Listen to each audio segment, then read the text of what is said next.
Take our lead, let's help you make your mark. Our goal is your satisfaction. Let us show you the way. Basically, electricity flows by the movement of electrons through conductors.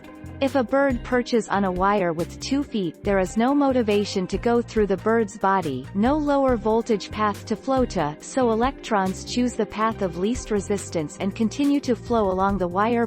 7 April 2014.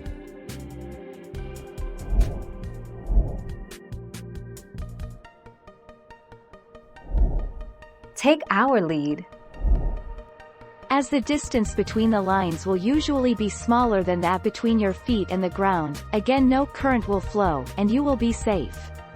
Note that, if this distance were too small, you would not be safe standing under the line either.